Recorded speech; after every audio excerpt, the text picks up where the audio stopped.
Today, I'm fighting Ayumi Kamiyama. She's the Japanese champion in Kudo, the world's most extreme karate style. But how effective is it? To find out, I'm visiting a Kudo training camp with my brother Oliver. We're gonna train Kudo and then fight the instructors. Training starts with a quick warm-up, and so far it feels like a regular karate class.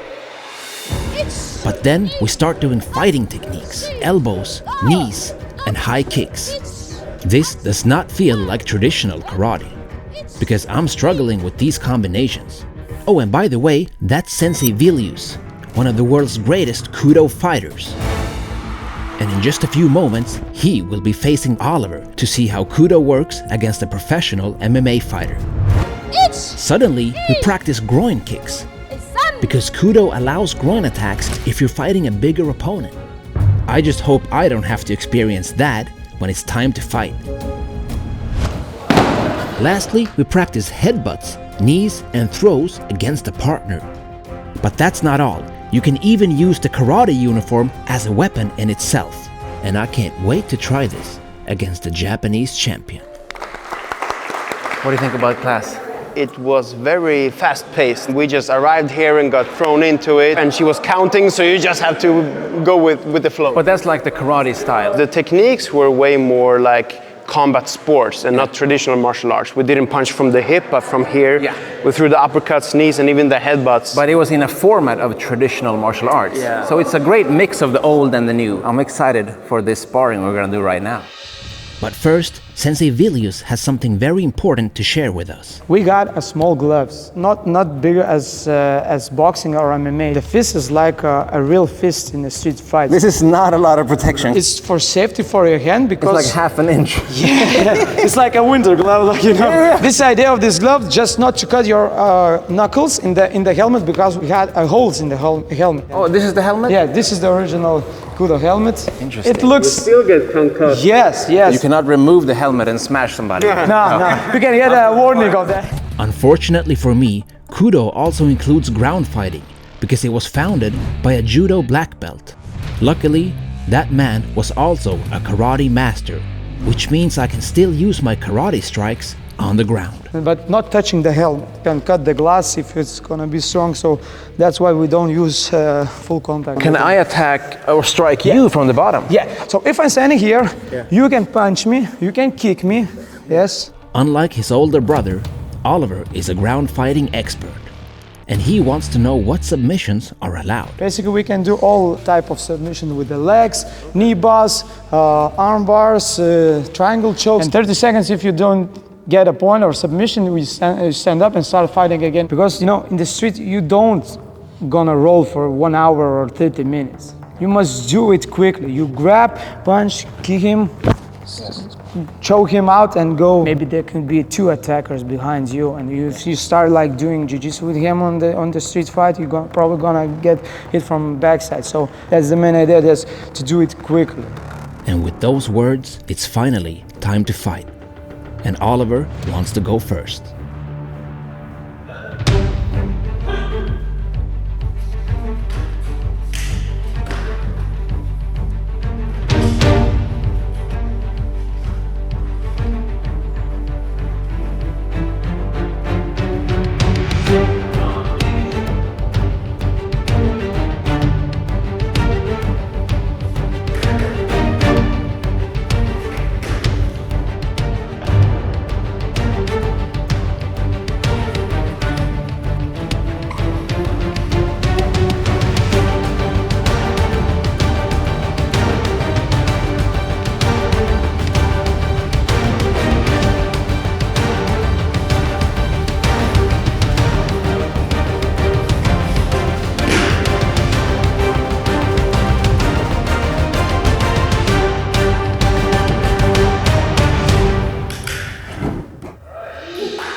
I thought it would be more claustrophobic and hard to breathe with the helmet, but I actually felt very safe having it.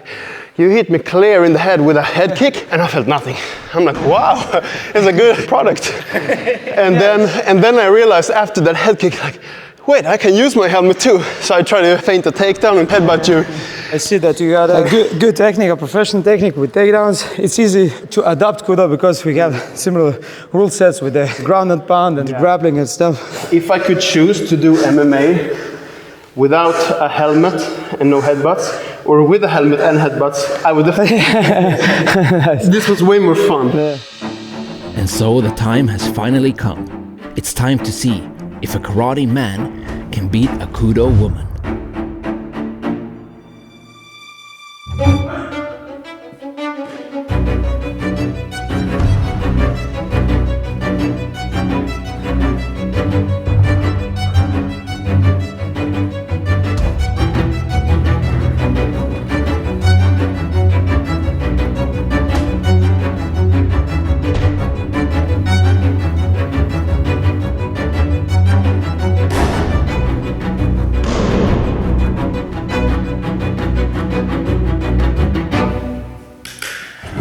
After that soul-crushing defeat, I had to ask Sensei Ayumi what her secret is. Well, it's not only punches, kicking, and fighting, but through punches, kicks, you can learn self-confidence. Now you got a big dream, and you can make it come true through Kudo.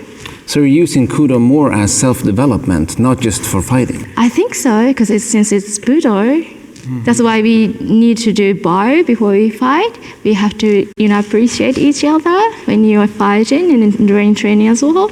That's the most important thing, I think. What about the term os? Because you use this word a lot. What does this mean? Well, to me, os is like accepting everything. It's not like forcing something, but once you accept yourself, also you can accept the others. Maybe you can have a lot of diversity in whole world. In that time, maybe you don't agree with that. It's okay. You can also accept yourself, and you can also accept the other. It doesn't mean you live with it. Just accept. That's mean os. Take everything. What is your best piece of advice for people out there who want to learn more about the Kudo mindset? Kudo mindset. I don't know if it is called Kudo mindset, but I like to call it just a mindset for life in general. The most important thing is just feel gratitude to yourself, and then gratitude to the others. If you can gratitude yourself, you can feel huge gratitude to the others, society, to the universe, everything. You don't need to prove to the others like how you're good at, but you also need to